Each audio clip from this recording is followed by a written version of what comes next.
Good afternoon, good evening, and good morning, wherever you are logging in from. I'm Mrs. Joya Lal, and I have been an educator for last 21 years.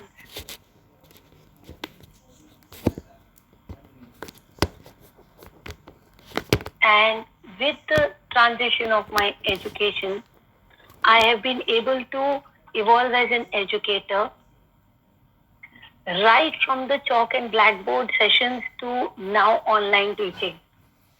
It's been a beautiful journey. I have evolved as an educator and enjoyed the learning. So, I welcome you all to this interactive session in which I will be discussing my experiments with technology and since the lockdown, how I have coped up with the changing teaching scenario, especially as a mathematician in my classroom. Because as a math teacher over the years, I have found that eye contact with my student was very important. I could gauge the level of learning of my students at that time when I would see his reaction to the various sums I would be solving. But now, moving from the classroom to the classroom, that eye contact was missing. So at first, I found completely at loss. I didn't know how to react and ask questions in the class because some child would be having a technical problem. I would not be audible to the child. And if I'm solving a question, how to make it visual for my learners. So in the classroom, or just like the classroom in the Zoom sessions, I find that I'm dealing with all types of learners. B, the content has not changed. Good evening. So good to see everybody once again. I'm seeing the chat. So we've just started, and the point that I was making here was that from the classroom to the interactive classroom that we are having online sessions, you will find one or two changes in the gear. What are the changes? One, you're not going to have the advantage of looking at your learner to gauge his or her level of confusion and doubt in the classroom. Second, we are expected to deliver differentiated lessons. That expectation has not changed. And I'm happy it has not changed because I am going to deal with all types of learners in the class.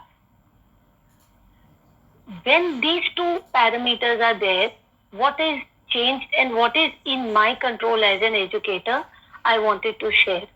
One, I can take the systems that I have and I can actually evolve. And how do I evolve? Initially, I could not see the children. Then I was able to deliver the lesson for the introduction. I was not able to hear them. So how did the evolution happen? Let me explain. Number one, I started using my mobile as a backup device for the integration of my laptop.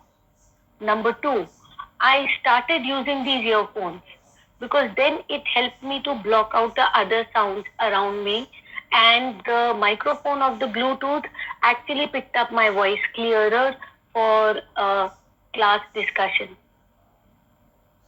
The second important part that I realized was that the child is still wanting to learn when we are delivering the lesson. So the first part was I started making PPTs. And with the making of PPTs, I realized it was very labor intensive as a teacher. I got a lot of freeware on the net. There are lots of sites where you can get these ready-made PPTs from other educators, which are good. But still, to personalize my content, I had to go through them and moderate them to my classroom. That was the second part. The third part was everything on the net is not correct.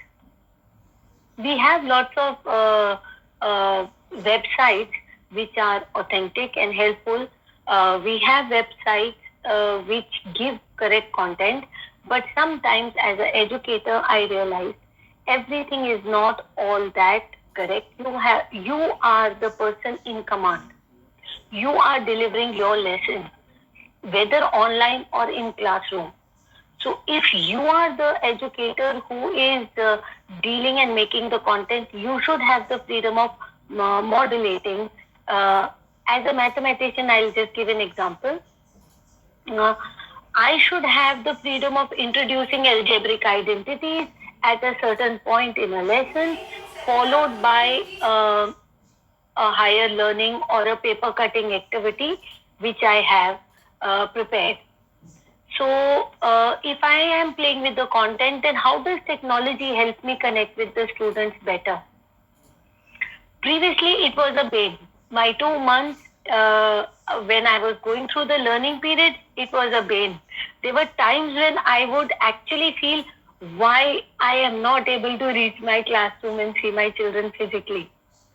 But it became a boon when I started seeing the challenges and breaking them down into smaller components. The one challenge was not being able to see my students. So that was clearly when I asked them to get their cameras fixed and then switch on their cameras and be live online so that I could see their work. But all children are not comfortable with that. In the differentiated classroom, some children may still keep their cameras off. The technique for differentiation in the integrated technology classroom, I realized was I started asking more questions. Can you hear me? Can you see the content? Can you see how I am solving this step? So some children would give a thumbs up. Continuously break up your lesson into 3 parts. First will be the warming up part. In the warming up connection of the part, you can use sites like quizzes, you can use Kahootit. Kahootit has got a now update. They are asking for teacher resource people also. So when you get that free teacher resource, you get more lessons and you can put your lessons also out there for review by other fellow educators. So 2 things happened. I started searching for more content. I started breaking up my lesson into smaller parts. And then in the 35-40 minutes, if I would deliver it in a normal classroom, in a 45-minute lesson, I would be able to deal with the algebraic identities comfortably. I realized the visual learning platform was slower. It was slower. I had to break up the same algebraic identities into 2 parts and then deliver it for the students because they were also coming up, overcoming the challenges of technology at their end. Second part, it's always a good idea to record your lesson and stream it. Third part, you could always use a whiteboard. Instead of this, you could use a whiteboard, record your lesson. We all have a very simple device, a wonderful device. We take family videos with a mobile phone. Who is stopping you from using the same mobile phone in your education and creating short 5 to 7 minute clips which you can stream in your classes, whether it is Zoom or Teams or whether Google Meet. Keep a plethora ready, store it in the place where you require it, and then you can use it as per the need of the lesson. So if a child says, I have not understood, say, differentiation, I just take that link of my 1 or 2 videos in which I have solved typical differentiation questions and give him the link and say, okay, go through this lesson at your pace and then you can ask me doubts. So it gives the child, it puts the child again back in the learning platform on a integrated session. So previously what I was finding with the technology, I was not able to connect easily. Now with technology, I'm always available. Okay, so third part was actually start video blogging. Start on a smaller note. How I started video blogging was I was curious enough about YouTube and then This video blogging which I did was 2 years back, 2018. I look at that and now I see, oh my God, I didn't know. I was curious about it, not knowing that it would be a big option. Google Meet has an option to, yes, Zoom recording videos. Yes, it does. Uh, in that, if you can't, what I am saying is use your mobile phone, take a short snap or a short 5 to 7 minute video. I generally record videos either early in the morning or at late at night when everything is quiet and less disturbance during the video. Okay, so when I do that recording, I make sure it is not more than 3 to 7 minutes long, in which I am giving a complete synopsis of what that lesson was all about. So I am not repeating. I have the freedom of dealing with the content which I want to deliver, and I am also able to give the students the complete values. Okay. So you could use the links. You can use the links. I went to BBC Bite Size. I went to links which are YouTube. I opened a small YouTube channel. Again, you can make it private and then you can give it to your students. Initially, when I started recording these, I was very conscious about recording in such a manner that only my hand and voice was recorded. So with the Bluetooth, I am not physically there. I'm just showing the working and the camera is panned out on the page or the whiteboard which I am writing on. The second technology integration I really enjoyed was OneNote. If you're using Teams, then OneNote and whiteboard are very good tools for you to use. What happens is when I'm writing on a OneNote, I can use I can use a stylus like this, and there are lots of writing boards which I can connect with my USB here. And when I'm writing, I'm able to reflect it for my students. So there are lots of tools that you can use for technology integration in the classroom. You have storytelling, storyboard. You have in the Teams option also the caption or subtitle option, in which when I am speaking, I may have viewers from various other countries who may not be able to catch my accent. So what happens is when I am speaking, the entire content is converted into a written text and subtitles for my students to understand. So I found that with the lockdown and jumping into class Zoom sessions and technology, we have to be patient with our own self first, because it's a new platform for everybody. Initially, I realized that the simple thing like the internet connection was not working. Yes, BBC Bite Size. And you can go and you can video blog there and keep short videos there. You can also take a lot of content from there. Another teacher helping website is Test Connect, TES. So that is there for mathematicians. The next one, what I said was the video, the Wi-Fi. If I started speaking even today, I had to count 1, 2, 3, 4, 5 in my mind to know that I'm dealing with technology, and my voice will reach you after a lag of 1, 2, 3, 4, 5 seconds. So if Wi-Fi, initially I thought my Wi-Fi was working perfectly fine. What is the problem? Then I realized that, oh yes, if there were 1,000 students in my own school, they all have become internet users. So if there are so many schools and we've become internet users, there's a lot of load on the infrastructure of that also. So I started trying various other things for the Wi-Fi also. I started sitting closer to the modem. Simple solutions. You will find that if you are facing as a challenge as an educator,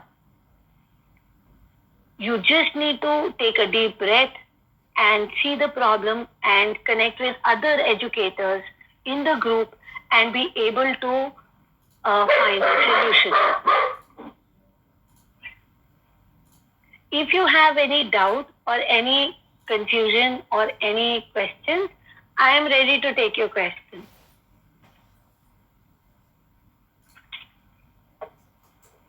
Good evening once again to everybody.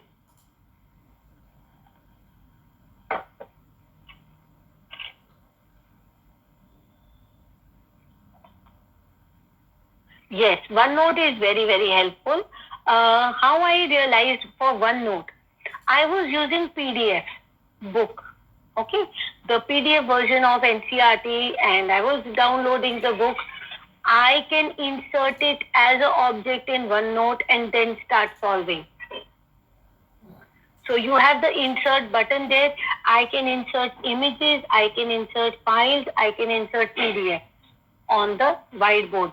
There are some very good helpful whiteboards also which help me to connect my phone, and then on that whiteboard I can use the stylus, and with the finger also I can use the phone interface on the side.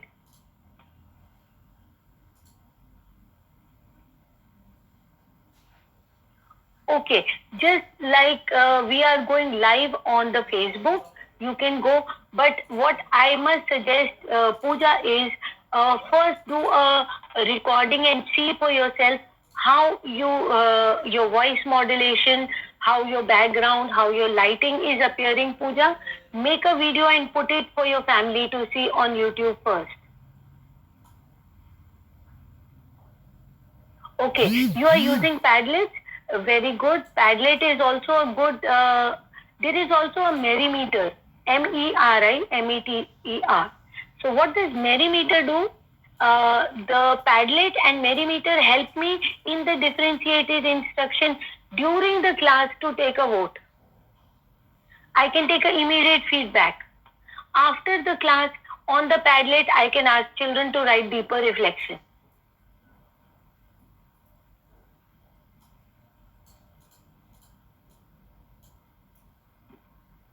Okay, there is, I'm just giving you, I'll just give screenshot.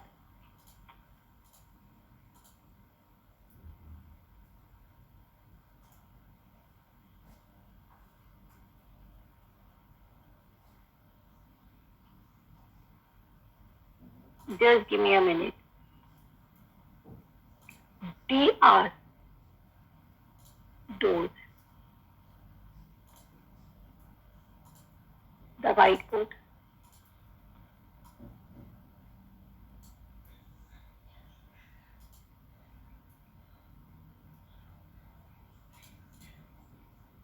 Yes, quizzes is good. Quizzes and Kahoot, you are able to see. In quizzes, I am able to see live how many children out of 40 are entering my classroom. So if I'm moving from Google to quizzes.com, I'm able to download. Merimeter helps me. The free version of Merimeter has a limit to 2 to 3 questions. Okay, but Merimeter is also good for taking the voting online, checking reflection in the class. Because remember, we are differentiating on 3 levels. During instruction, I want to see whether my children are able to get the answers. In assessment time, when I'm using technologies like examnet.com, assess prep, and also later on when I'm giving extra help and handholding with individualized assistance. 3 stages of differentiation are looked after in that. Yes, WordWall, Kruger, some of the, since I have a school Google account, I try to integrate. If I'm using Microsoft, I will try to use Microsoft OneNote and the whiteboard from there. If I'm using Google, then I will use Kruger and Google apps. Because what I have seen is when I'm integrating 1 or 2, 3 platforms in one lesson, then there is a lag. Then there is pause. Then I find there is a problem. If Jamboard, I have not been able to try. That I have not been able to try.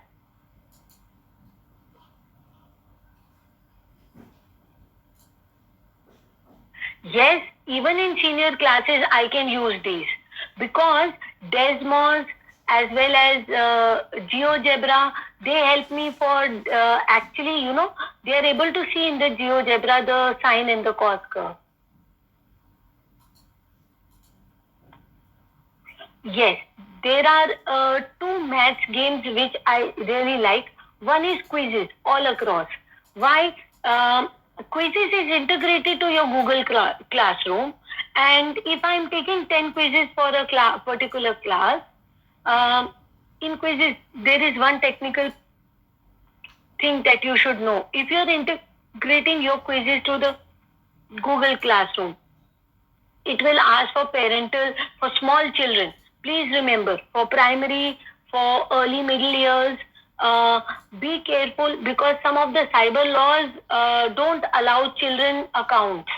Okay, so there they will ask for the parental supervision and parental account. I have this touch interface.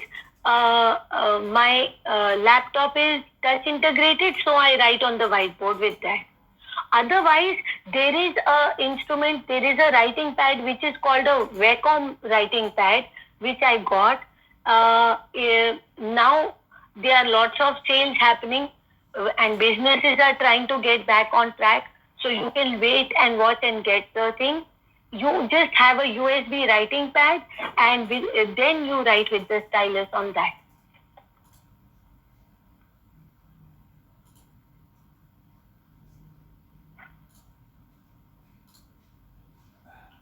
There are various options, yes, of the writing pad. Neetu ma'am, how do you want me to share a demo? I think in the live, this thing, can you suggest? Because I was told that I can't share my PPT. So I think I will have to conduct a demo later on for you. But as a chat session, I'm telling you that the USB can be integrated with your laptop and you can write with the writing tablet. Drawing pens, let me see if I can share my screen here. Then my whiteboard and all are always open. In the Microsoft Tools, OneNote, when I started learning, I also went to the Google website to search for various videos by educators. There are some educators whose videos are very clear about how they have set up the lamp behind the laptop, how they have bought a small camera projector and integrated with this DIY. Yes, lot of DIY videos. It takes 5 to 7 minutes. Last month, I was at my tether's end not knowing how to teach. And this month, I have connected with each of my students thanks to DIY. Okay, for subjective questions, Rashmi, just type, are you on Google Meet or are you taking Teams? So then if you are on Teams, then we have quizzes and assignments.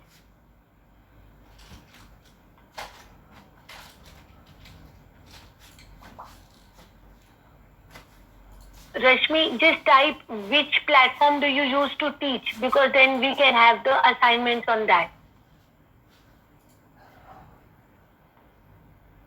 Okay, yes, exam.net is definitely there. If you're using Google, then on Google examnet.net will work. For subjective questions, you can also make the document and upload it. We have Google Slides, and in Google Meet for subjective questions, you will have to set up an assignment and ask them to submit it. Exam.net works perfectly fine for that. Because in Teams, For subjective questions, we have an option of setting up an assignment or a quiz, but not on Google Meet. For Google Meet, exam.net is good for short quizzes and Kahoot it. Those who are teaching, yes, this is exam.net is a website, which is a secure website. You set up an account and you start making tests. Beautiful. I worked with it and it works perfectly fine. No problem. Children have to be bang on. You can set in exam.net, you can set a timed assessment. No problem at all. But those who are using Assess Prep and Manage Back, this is especially for IB schools, Assess Prep works fine. Assess Prep works fine. Otherwise, we are using Teams and then we are asking children to upload those exam papers after scanning. So what happens is, if I'm releasing a paper, my student scans his writing and then sends it to me.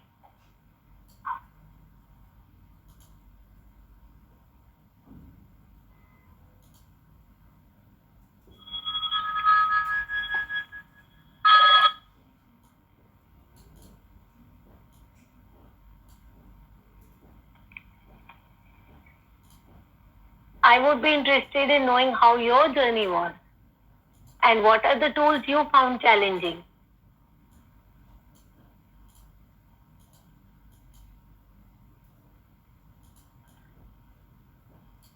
Okay. Gauri, I hope you have a Microsoft account for OneNote.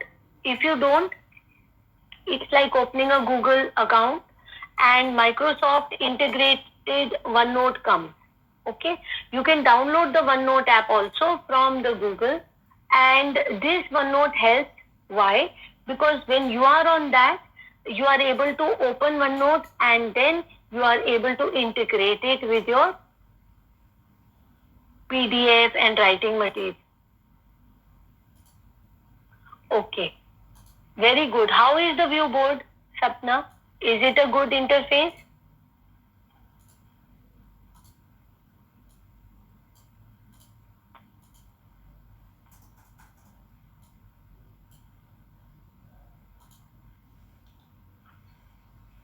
Yes.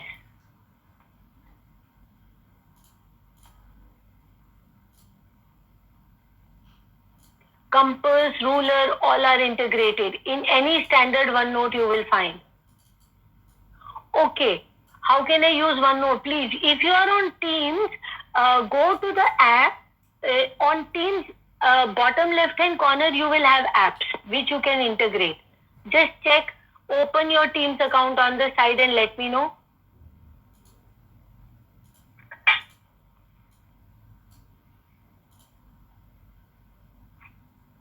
I'm also opening on my mobile because I don't want to interfere with these settings.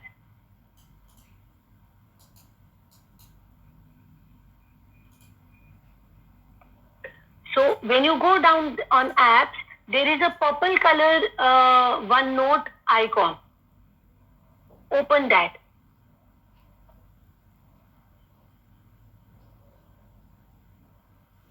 Very good.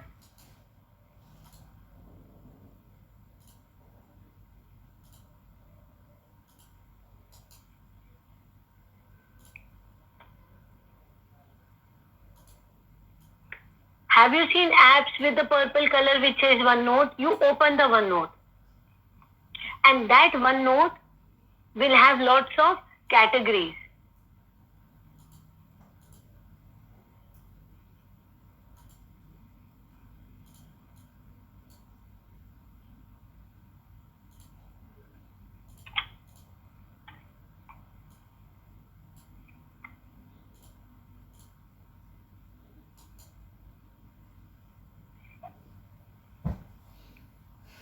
See if you are able to open and check the OneNote.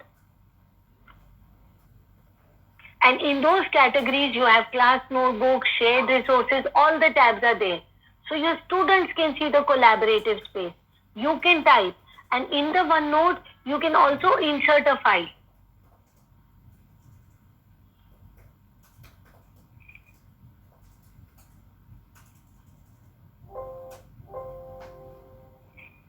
See Pooja if you are able to.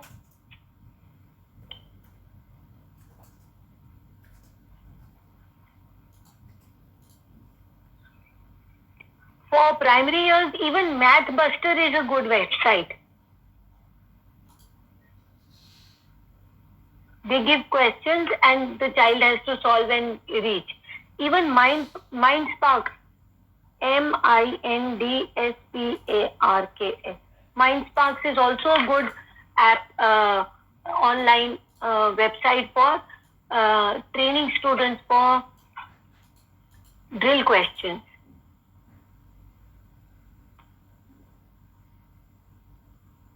Elizabeth, I have not tried Google Meet and Microsoft Teams together at the same time. That is one thing I have not tried. Like I said, in any case, internet is such an issue. According to Microsoft support.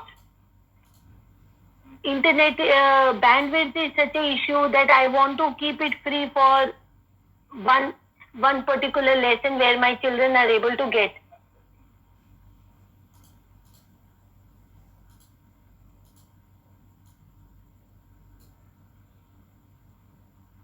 Gauri, you are able to see then with the teams?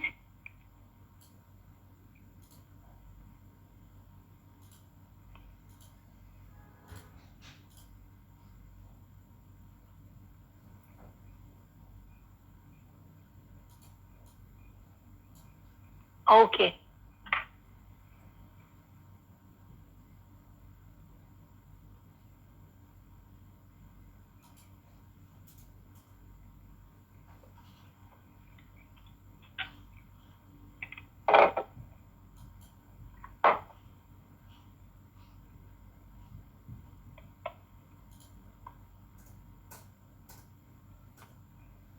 In collaboration section, the students can write. I have my friend who has come. Yes. So for class, you can put. What I do is maybe there is a formula booklet or maybe there is a assignment I want the entire class to collaborate on and answer together as a reflection. I can use the collaboration space.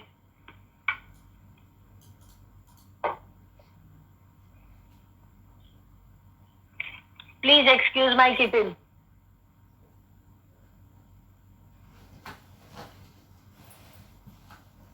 Yes. Lot of bulk we don't need. I was referring to the OneNote integration to the class, how we can have the collaboration. When you open OneNote, all the sections are opened. One is for only students where they can submit the work. The other one is called the collaboration space, in which you can upload one task sheet for them and all of them can write and give the feedback on that.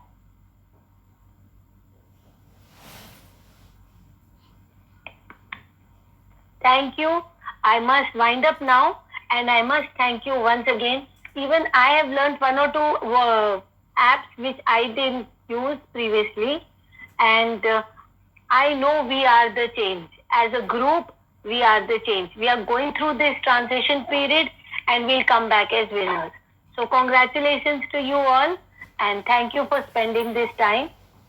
All the best.